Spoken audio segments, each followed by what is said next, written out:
Nasa linya na pala natin, kumbachero, si Attorney Jose Judd Roy III, isang masasabi ba nating impeachment expert? Veteran yan eh. Veteran yan, veteran sa impeachment trial at parang nagtatakam din sa Biko kanina.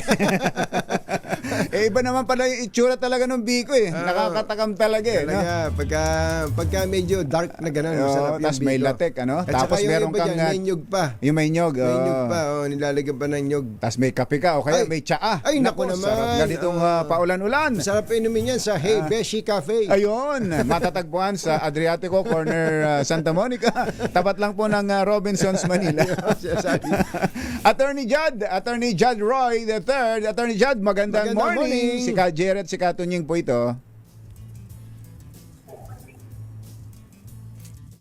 Ay, ayan, nawawala.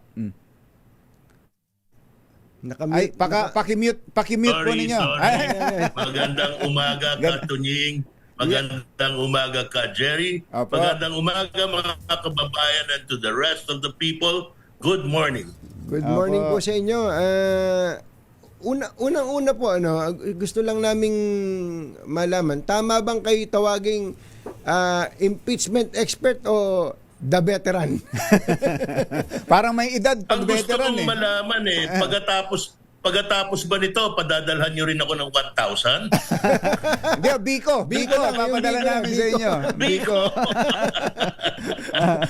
Biko lang. I am both. I am both the expert and the veteran. Ayan, yun ang importante. Okay.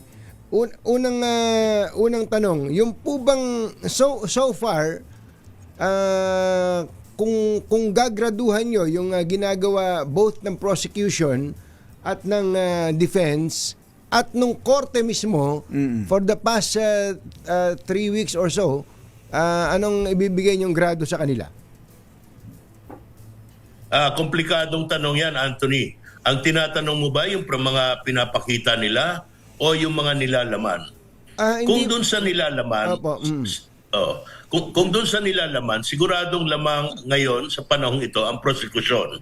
Remember, sa panahon to, burden of proof na sa prosecution, kailangan sila maglabas ng mga ebidensya na pag hindi nasangga o hindi nasagot, mako-convict ang vice-presidente. Ngayon, tandaan nyo, hindi pa panahon ng depensa. So wala pa silang nilalabas. Nagtatanong lang. Ngayon, yun sa mga ginagawa ba? Tama ba yung ginagawa? Ay, sigurado. Tignan mo naman yung prosecution ang nilalabas. FBI agents, mga abogado, mahirap tibagin yung mga testimonya yan. Ngayon, yung mga nilalabas yun sa mga land bank at saka yung mga COA auditor, panay dokumento rin ang pinagbabasihan ng mga testimonya niyan. Yung mga depensa naman, yan talaga ang trabaho nila ngayon. Nakikita mo yung defense, nag-a-adjust din. Nung primero, medyo mabigat yung dating ng depensa, masyadong technical at parang galit. Ngayon, medyo pino na. At pag hindi na kailangan, hindi na nagtatanong. Mas nagigets na nila ang inaasahan ng publiko. Especially mga especially judges. Young Turks yung nandyan eh. Buti na lang at meron daw guide na veteran din, si Attorney Siegfried Fortun. Ang pinakalolo nila dyan. Oo nga, Well, andun din si Attorney Narvasa na tahimik lang, nakaupo lang doon, pero I'm sure siya ang nagbibigay gabay sa kanila. Sa Senator Ngayon, Judge doon po. sa Senator Judges, ano ba ang gusto mo? Ano ba ang gusto mo sabihin ko sa iyo, Anthony? Nagkabarila na doon sa Senate kung ano-ano na nangyari. So, siguro mabuti na ngayon, walang barilan. Okay na rin. Pero talagang ang impeachment court, hindi mo maaasahan na ang behavior niyan katulad ng mga huwes sa regular na korte. Iba talaga yan. Ang tanong talaga, nagkukumbinsi ba sila? Nagbabago ba yung pag-iisip? Sila ba ay tuloy-tuloy na pumuposisyon ukol sa kanilang politika? O ito ba ay talagang pinag-aaralan yung ebidensya? Ano sagot doon? Hindi katulad nung Sandigan Bayan na sinasabi ng ombudsman, pwedeng trabahuin. Hindi naman maganda yung ganon, di ba? Ombudsman. Kaya nga ho eh. So yung sa mga senator judges, total nasimulan ninyong ang mga senator judges. Ganon din ho ba, Attorney Judd, sa mga nakaraang impeachment, dahil kayo expert and veteran sa impeachment trial, ganon din ba ang pinakita mga naging gawi ng mga dating mga senator judges sa trial? Yung parang nakikita na kaagad kung anong kulay nila, kung anong position nila? Kung naalala mo, kung naalala nyo, muntik na ako ma-cite. Actually, I was cited in contempt dahil inakusahan ko yung mga senator judges na tumanggap ng suhol mula kay Pinoy. At ito, naging sanhi ng kaso, yung DAP. Di ba? Binigay niya ng 100 million. On record yan. Si Senator Cheese tumanggap ng 99 million. Nandun, nakasulat sa record yan. Inalify ng Supreme Court. Tapos, nung kami nag-umpisa, alam ko, ang boto, 13 ang hawak namin na senador eh. Pero nung matapos, 3 na lang natira. Kabilang na rin doon si BBM, si Miriam. Senator Miriam na yumauna, at saka si Senator Joker, wala na rin. Opo, so ang sinasabi po ninyo, meron naman talagang demarcation line yan eh. Alam mo, sa umpisa pa lang, ito ang political inclination ng mga senator judges. Pero sa pagkakataon na to, yung presentasyon po ba ng prosecution at yung pagtatrabaho ng defense, sa tingin niyo po ba nakukumbinsi nila to their side ito pong mga senator judges o hindi nababago ang paninindigan nitong mga judges batay sa inyong observation? Well, sa panahon na to, tignan natin, baka magbago. Malaki rin ang epekto ng trabaho ng ombudsman. Tingnan mo ngayon, hindi na ngayon makaboto si Senator Jinggoy tsaka si Senator Marcoleta. So, nagbabago rin yung balanse, di ba? Yan ang mga factors na hindi mo pwedeng hindi pansinin.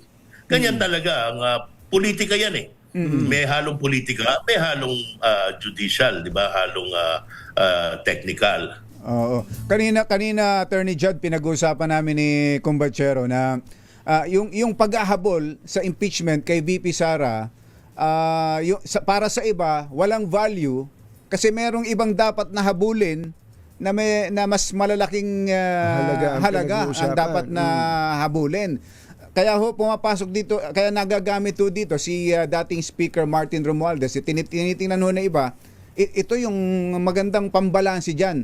Sa monitoring at pagsubaybay po ninyo, Attorney Judd, ano bang nakikita ninyo sa kinakaso kay dating Speaker Martin Romualdez?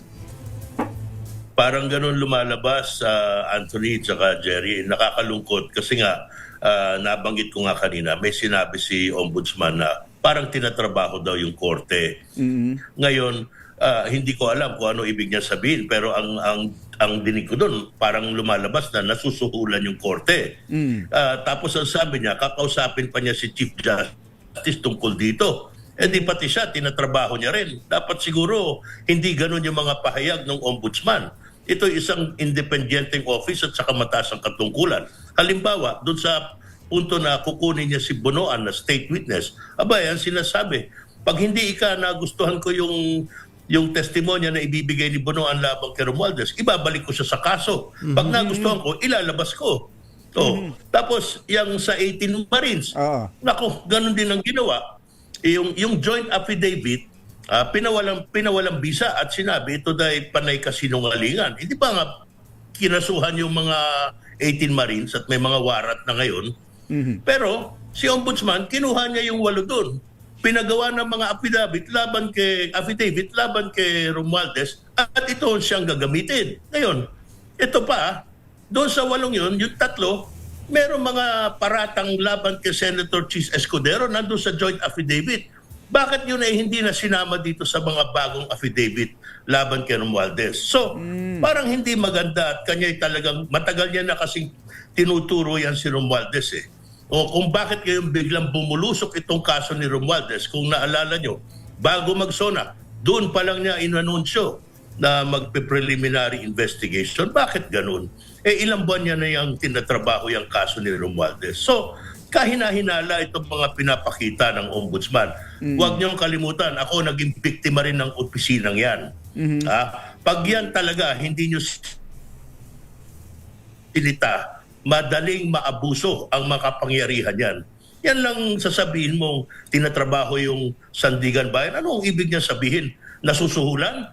isa lang yung nakuha niyang boto kasi yung bail, no, yung piyansa binigay kay Senator Revilla na alam natin katunggali nila sa politika.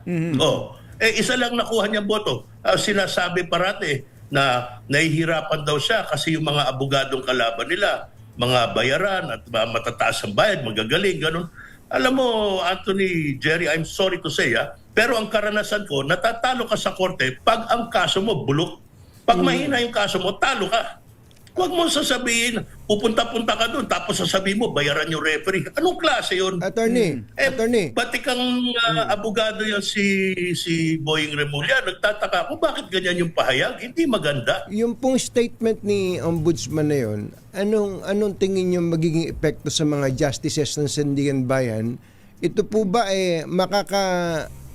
makaka-intimidate sa kanila or magpapagalit sa kanila, makapag-aantagonize sa kanila? Alam mo, Katunying, si Ombudsman Remulla, matagal na niyang kakilala yung mga justice na yan.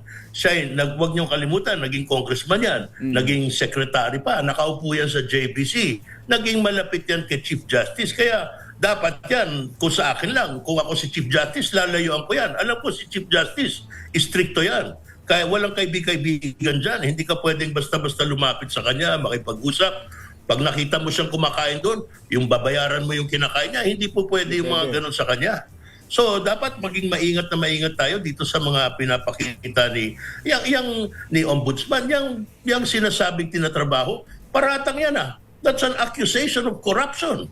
Dapat siya itanungin at idisiplina kung yan ang tinutukoy niya. Okay, o di kaya ilabas niya kung ano ba yan. Hindi po. Babalikan ko yung tanong ko. Yeah. Meron kasi akong sa tagal naman na natin, marami na rin tayong mga relasyon na nabuo sa mga abogado lang dati yan, ngayon maestrado na. Yung iba siyempre off the record sinasabi nila na kagaya ng banggit nyo, sobra naman si Ombudsman.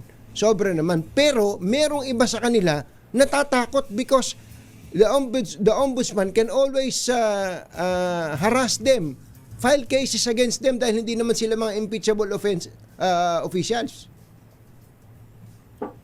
Tignan mo yung kaso ko. Ito, example na lang yung kaso ko. Umpisa yan sa Court of Appeals. Pinawalan sala ako ng Court of Appeals. Sinabihan si Ombudsman, paano? Malitong paratang nyo, inabsuelto na siya ng COA. Bakit nyo ba ito tinutuluyan? Basically, yun ang problema, no? So, dinidismiss ng Court of Appeals, pinagko-comment yan si Conchita Carpio Morales. Ano ginawa? Hindi sumagot. Sinampahan ako ng kaso doon sa Sandigan Bayan. Samantalang yung panahon nun, kakalagay pa lang si Sereno, yung mga appointees ni Pinoy. Alam ko siguradong bibitayin ako ng mga yan Mabuti na lang nung natanggal si Sereno, nagbago-bago ng Chief Justice, na pagbigyan ako at na-quash yung warrant laban sa akin. Ano sinabi doon? Pag ito, pinagpatuloy nyo yung paghabla dito kay Attorney Roy, ito sigurado isang senyales ng persecution. Ginigiit nyo dahil ako'y naging kalaban ni Pinoy ng impeachment. Ganyan ang kapangyarihan ng Ombudsman. Tamo, ang mangyari, nakatali ako doon 5 taon, hold order, walang ka issue dahil pinawalan sala na ako ng COA. Ayaw i-dismiss. Yan ang problema dyan sa opisinang yan. Opo. Attorney Judd, salamat po sa inyong oras. Ganda umaga po. Ganda umaga po sa inyo. Oy, yung 1,000 ko, baka kala nyo, pwede nyo akong daanin sa Biko, Biko lang tayo. Thank you. Maraming salamat. Magandang umaga sa inyo lahat. Magandang umaga Good morning, everyone. Thank you. Mga nangunguna